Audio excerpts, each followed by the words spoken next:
Voici 6 indicateurs pour suivre tes finances personnelles comme un pro.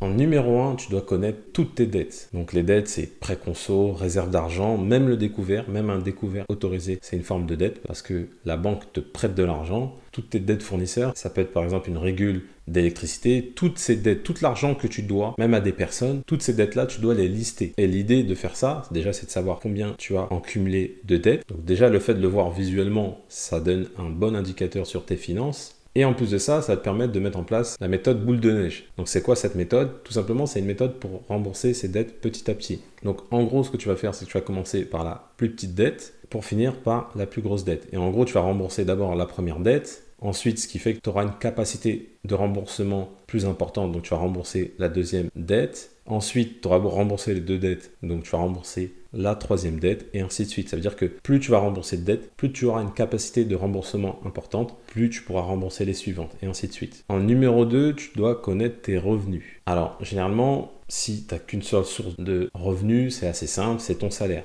Quoique, lorsque tu as un salaire qui varie d'un mois à l'autre, il faut savoir combien tu gagnes. Si tu as des primes, si tu as eu un intéressement avec ton entreprise, voilà, il y a plein de facteurs qui font que tes revenus d'un mois à l'autre peuvent varier. Ensuite, tu as tout ce qui est pension alimentaire, tu as tout ce qui est allocation familiale, prime d'activité, APL. Alors APL, je l'ai mis dans les revenus. Concrètement, c'est pour payer ton loyer, mais c'est pas grave. Il faut inclure vraiment tout ce que tu touches. Ça peut être des dividendes si tu as investi en bourse, ça peut être tes revenus locatifs. En fait, tu vas vraiment lister régulièrement tes revenus. Donc pourquoi faire ça? Parce que ça peut permettre de voir une évolution de mois en mois. Est-ce que tu gagnes plus? Est-ce que tes revenus ont baissé? Et ça peut te permettre justement de mettre des actions en place pour augmenter tes revenus et pour vivre mieux tout simplement. Ensuite, en 3, ce que tu vas regarder, c'est toutes tes dépenses vitales. Ça, c'est indispensable de savoir à combien s'élève le montant de tes dépenses vitales. Tu dois le connaître, et pour le connaître, ce que tu peux faire, c'est regarder tes relevés bancaires. Donc tu vas regarder les 3 derniers relevés bancaires par exemple, et pour tout ce qui est dépenses fixes, donc les prélèvements classiques qui ne bougent pas dans le temps, bah là tu vas les noter, et pour tout ce qui est dépenses type course par exemple, tu vas faire une moyenne. C'est-à-dire que sur les 3 derniers mois, tu vas regarder combien tu as dépensé et tu vas faire une moyenne pour te donner un budget pour tes courses par exemple. Et donc pourquoi tu dois savoir ça? Tu vas voir qu'après par la suite, ça va être très important parce que tu vas pouvoir définir ton budget plaisir. Je vois trop souvent beaucoup d'abonnés qui me contactent me dire est-ce que tu peux m'aider à me faire mon budget, etc. Donc ça, il n'y a pas de souci.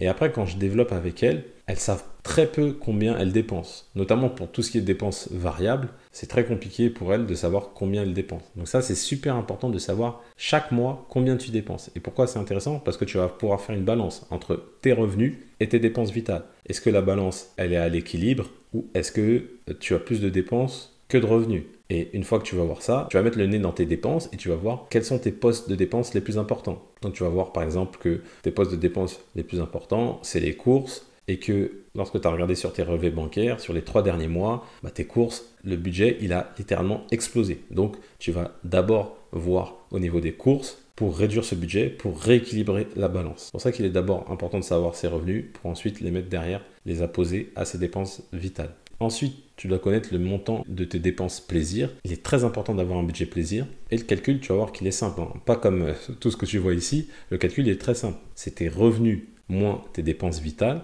Et ça te fait ton budget dépenses plaisir. Je ne l'ai pas précisé, mais dans tes dépenses vitales, tu inclus bien évidemment ton épargne. Donc tu vas faire revenus moins dépenses vitales moins épargne égale dépenses plaisir. C'est aussi simple que ça. Et c'est comme ça que tu vas déterminer le montant de ton budget plaisir. Et après, ce montant-là, tu peux le retirer en espèces, en faisant les enveloppes budgétaires ou en virtuel comme je le prône moi. Et après, une fois que tu as calculé ce montant-là, tu sais combien tu peux dépenser chaque mois pour te faire plaisir. Et après, tu n'as plus qu'à dépenser dans le mois. En numéro 5, l'épargne de précaution. L'épargne de précaution, c'est indispensable. En cas de coup dur, lorsque tu as des dépenses exceptionnelles, tu as typiquement ta voiture qui te lâche, tu dois réparer ton frigo, ça peut être vraiment tout ce qui est, en gros, comme son nom l'indique, que tu n'attends pas, qui est vraiment exceptionnel. Et là, ce que je te recommande d'avoir, c'est entre 3 à 6 mois de dépenses vitales. Donc là, comme tu te souviens juste avant, tu as calculé tes dépenses vitales, et donc tu dois avoir 3 à 6 mois de dépenses vitales. 3 mois, c'est le minimum, 6 mois, c'est le maximum. Pourquoi ça ne sert à rien d'avoir plus?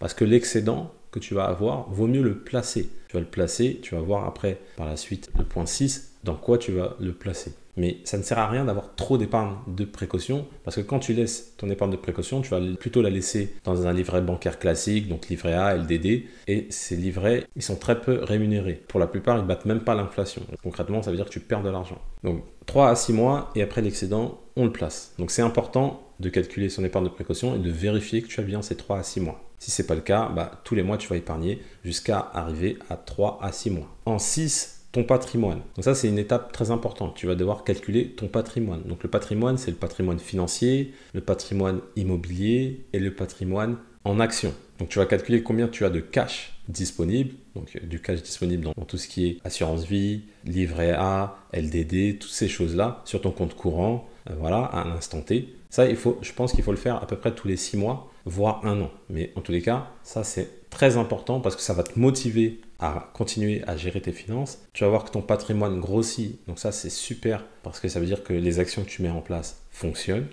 Et donc, ce que tu vas faire, c'est que tu vas également calculer tes investissements immobiliers. Attention, on parle d'investissement immobilier net et non pas brut. Donc quand je dis net, c'est en gros la valeur de ton bien ou de tes biens immobiliers par rapport à ce que tu as déjà remboursé en banque. Imaginons qu'à l'instant T, ta résidence principale, elle vaut 320 000 euros et que toi, actuellement, tu dois rembourser encore à la banque 300 000 euros, tu as compris que ton patrimoine net, c'est les 20 000 euros. Ça veut dire que si à l'instant T, tu revends ta résidence principale, tu repars avec ces 20 000 euros-là.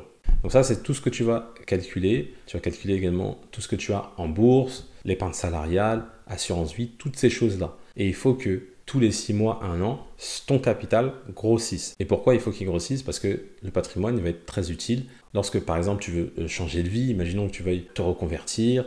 Imaginons que tu veuilles payer les études de tes enfants. Imaginons que tu aies un projet pour créer une entreprise ou que tu veuilles tout simplement préparer ta retraite. Le patrimoine, il est super important et il doit grossir continuellement de mois en mois. Je te remercie d'avoir suivi cette vidéo. Si tu as aimé la vidéo, mets-moi un petit pouce bleu, ça fait toujours plaisir. Si tu as des questions, tu as les commentaires qui sont là pour ça, tu n'hésites pas. Avant de partir, n'oublie pas de t'abonner et de cliquer sur la cloche. Je publie une vidéo tous les dimanches à 18 h où je t'explique comment mieux gérer tes finances. Et je te dis à bientôt dans une prochaine vidéo.